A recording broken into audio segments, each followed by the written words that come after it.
Mack Rita was released in 2022. This is directed by Katie Aselton, written by Paul Welsh and Madeleine Walter, and we have a cast including Diane Keaton and Elizabeth Lail as Mack and Rita. And I quite like this one. I thought it worked well, but I will admit that had it not been Diane Keaton, let's say it was an actress I'd never heard of, it probably wouldn't have been as enjoyable. Diane Keaton definitely made this a pretty great film. It's about an old soul. Mack is not enjoying the same things as her friends, and she walks into this tent that offers to give her some regression and help to connect with the version of herself she most wants to be. I will say that part of the film I thought was quite poorly thought out. For me, it didn't make a lot of sense. It was kind of poorly written. If you like it, that's absolutely fine, but I certainly didn't. But after that, I enjoyed it because Mack then comes out of this. Honestly, it looked like a tanning bed. I don't know exactly what it was, but that's kind of the device that she was lying down in, and she came out of this, and she is now older.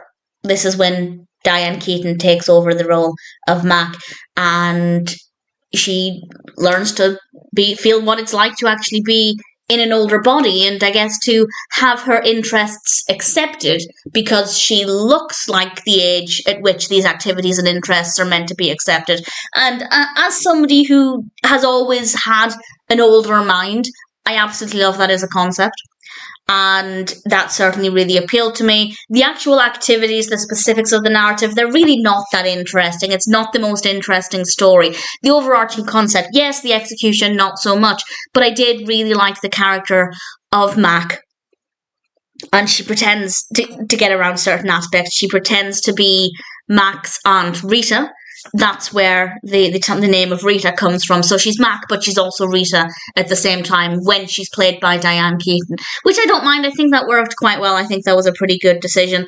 I don't think the narrative is the strongest. I don't think it's the best written, but I really like Diane Keaton and I really like the character, and I kind of found it very easy to connect with the character. So that worked really well for me. So on a personal level, I think the character of Mack definitely appealed to me, and then being a fan of Diane Keaton, that also worked really well. The story as a concept I like. I don't think the narrative was the strongest in terms of execution. It wasn't the most interesting, but the character writing worked really well, and the performances are very good. So in general, I'd say Mack and Rita is a pretty good film.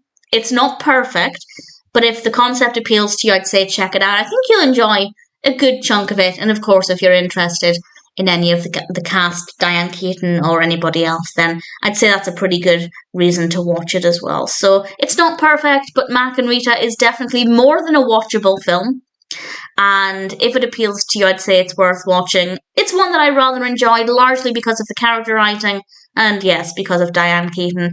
And ultimately, I came away from it feeling pretty satisfied with the experience.